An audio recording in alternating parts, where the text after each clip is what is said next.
अस्सलाम वालेकुम, मेरा नाम है फैसल इकबाल और आप देख रहे हैं ग्लोबल इन्फॉर्मेशन टीवी। आज हम बात करेंगे सर्बिया के डी वीज़ा के हवाले से। ये वीडियो उसी के मुतल्लिक है।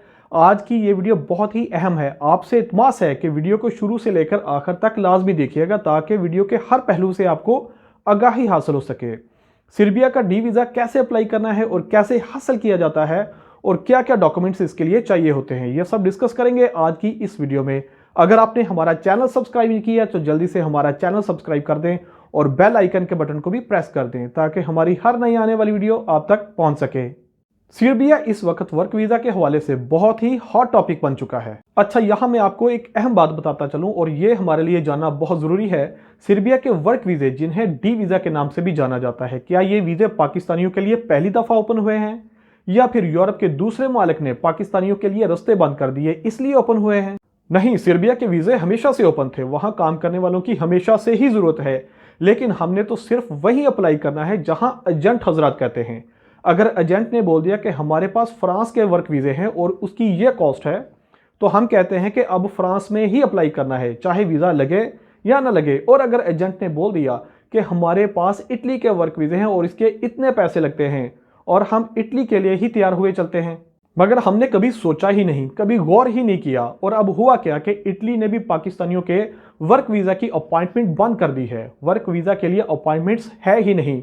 एक तो होता है ना कि अपॉइंटमेंट्स लेट मिल रही हैं या बहुत दूर की मिल रही हैं, मगर यहां ऐसा कोई सीन नहीं है। वर्क वीजा के लिए इटली ने अपॉइंटमेंट्स ही बंद की हुई हैं। इसी तरह स्पेन और फ्रांस की अपॉइंटमेंट्स भी नहीं मिल रही। अब हुआ क्या कि वहां से दांत खट्टे होने के बाद हमने रुख किया सर्बिया का। वो भी हमने खुद नहीं किया, बल्कि जहां एजेंट हजरात ने लगा दिया हम लग गए।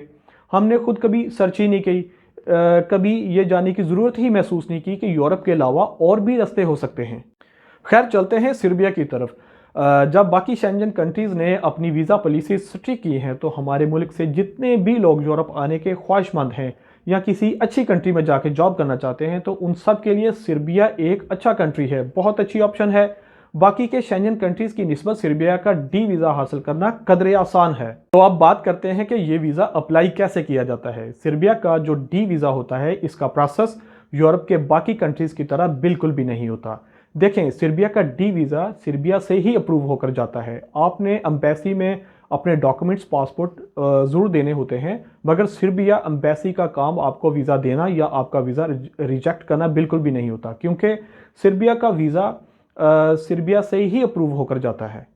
बात करते हैं कि जब आप सर्बिया में किसी कंपनी में जॉब अप्लाई करते हैं, तो आपको कंपनी से कौन कौन से डॉक्यूमेंट्स जो होते हैं वो चाहिए होते हैं, जो आपने वीज़ा के लिए पोर्टल पर अपलोड करने होते हैं। सर्बिया का डी वीज़ा हासिल करने के लिए जिस कंपनी में आपने अप्लाई किया होता है, वो कंपनी आपको कुछ डॉक्यूमेंट्स मुहैया करती है और कुछ डॉक्यूमेंट्स आपने खुद रेडी करने होते हैं।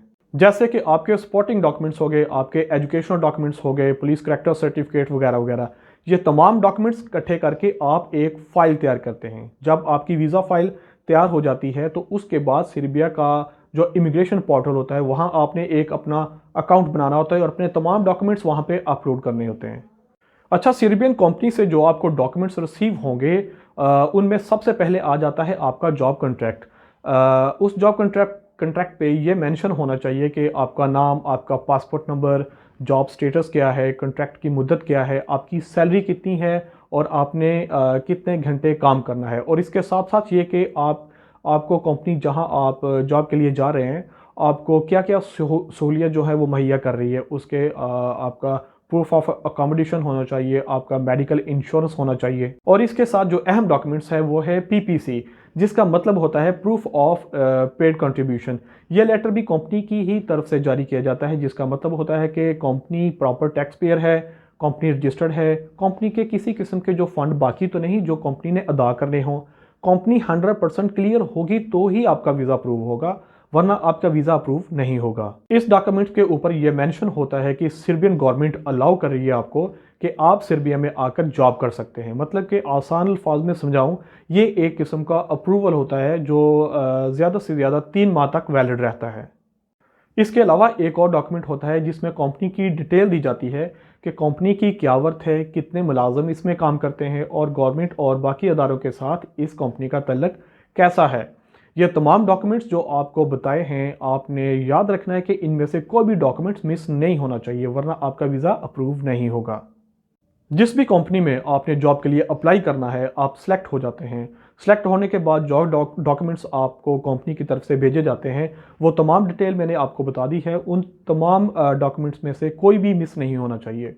अगर उन उन डॉक्यूमेंट्स में से कंपनी आपको मुहैया नहीं करती, तो आप कंपनी को मेल कर सकते हैं, रिक्वेस्ट कर सकते हैं कि आपको ये तमाम डॉक्यूमेंट्स चाहिए। अब हम बात करेंगे कि वर्कर्स की तरफ से क्या क्या डॉक्यूमेंट्स चाहिए होते हैं। पहले नंबर पे आता है आपका पासपोर्ट।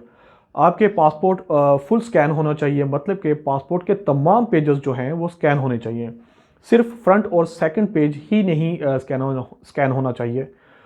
उसके बाद आपके तमाम एजुकेशनल डॉक्यूमेंट्स जो हैं, जो भी आपके पास मौजूद हैं, वो भी आपने स्कैन करने हैं। और जो आपके पास एक्सपीरियंस जो है वो मौजूद हैं, वो भी लेटर आपने स्कैन करने हैं, फाइल के साथ लगाने हैं। और आपके एजुकेशनल डॉक्यूमेंट्स और जो आपके एक्सपीरियंस लेटर हैं वो सर्बियन लैंग्वेज में भी ट्रांसलेट होने चाहिए।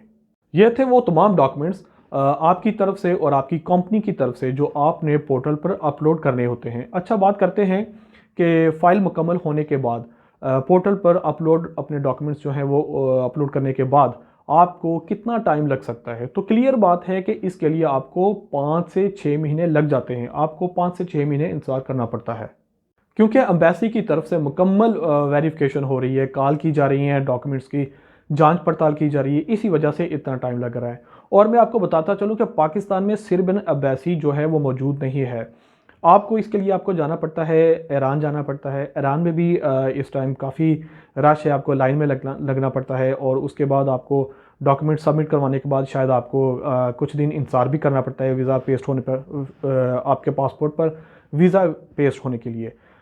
इससे बेहतर ऑप्शन है कि आप दुबई जा सकते हैं। दुबई में आपको किसी किस्म की अपॉइंटमेंट नहीं लेनी पड़ती एम्बेसी से, ईरान में भी नहीं लेनी पड़ती, लेकिन ईरान में इंतज़ार बहुत करना पड़ता है। तो दुबई में आपने डायरेक्ट एम्बेसी में जाना है, अपने डॉक्यूमेंट्स जो हैं वो सबमिट करवाने हैं। तो विद इन 1 डे आपको कॉल आ जाती है, आप अपना पासपोर्ट वीज़े के साथ ले जाते हैं। सर्बियन डी वीज़ा हासिल करने के लिए ये थी तमाम तर डिटेल। वीज़ा कैसे हासिल किया जाता है ये हमने आपको इस वीडियो में बता दिया, लेकिन जॉब के लिए किस तरह से अप्लाई करना है, आप कैसे जॉब हासिल कर सकते हैं सर्बिया में किसी कंपनी में, अपने डॉक्यूमेंट किस तरह से आप जमा करवा सकते हैं, अप्लाई कर सकते हैं जॉब के लिए, और जॉब आपको किस तरह से मिल सकती है। क्योंकि जॉब होगी तो आपको कंपनी की तरफ से डॉक्यूमेंट्स रिसीव होंगे, डॉक्यूमेंट्स रिसीव होंगे तो आप वीज़ा के लिए अप्लाई कर सकेंगे। तो कंपनी में कैसे अप्लाई करना है ये हम बात करेंगे अपनी नेक्स्ट वीडियो में, क्योंकि ये वीडियो और ज़्यादा लेंथी हो जाएगी। तो हम डिटेल से डिस्कस करेंगे अपनी नेक्स्ट वीडियो में। मिलते हैं अपनी अगली वीडियो में, तब तक अल्लाह हाफिज़।